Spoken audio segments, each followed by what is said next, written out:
Hello, my name is Ethan, and I'm a fellow co-creator with you and the universe and my own heart.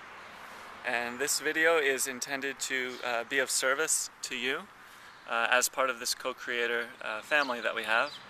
And so I was thinking about information, and what is information? Where do we get it?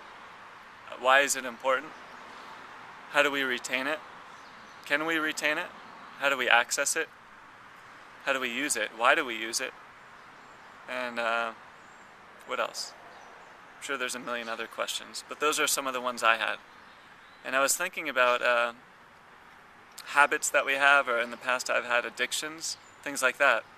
And I was thinking that it often comes down to craving information, or you might say craving love, which comes in many forms, and then information can come in many forms. So for me, sometimes my mind wanders, and then I go look on different websites, and I'm reading articles and things like that, and kind of avoiding studying or taking care of basic responsibilities. It's not a big deal, but I feel that when we get closer to our heart and closer to truth, any little escape is just not as bearable. Putting aside perfectionisms, still, it's those little escapes, they don't resonate anymore.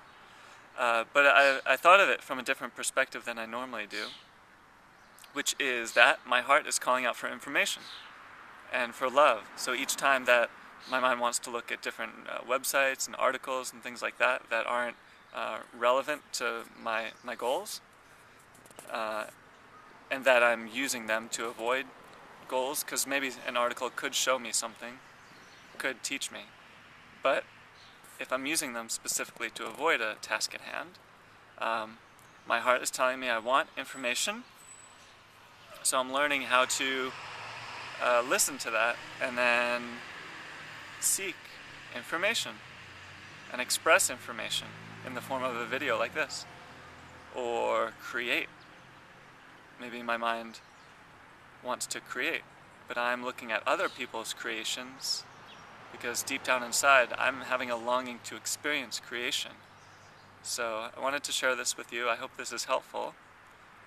And so what was the point of this video? Information, what is it? How do we get it? Oh yeah, so a big thing for me I notice is that I distinguish between certain types of information. So I think some information gives me satisfaction, but some information is boring. Or maybe studying something is hard, but reading something else, it's easy. And I'm trying to be more neutral and see that it's almost irrelevant what the information is, but if I study, if I'm present, if my memory is clear, then that's the feeling I'm tapping into. And then my heart just opens up so much when my mind is focused. So, information. I lost my train of thought. Oh, so information, it's not necessarily the information we gain, but maybe the experience that we go through when we're taking in the information. And this is a beautiful thing because each of us has our own expression of that process. And I really wish you the best and wish that you can experience your own process and your own unique attunement to the process of receiving, giving, storing, accessing, and enjoying information. And may it be so.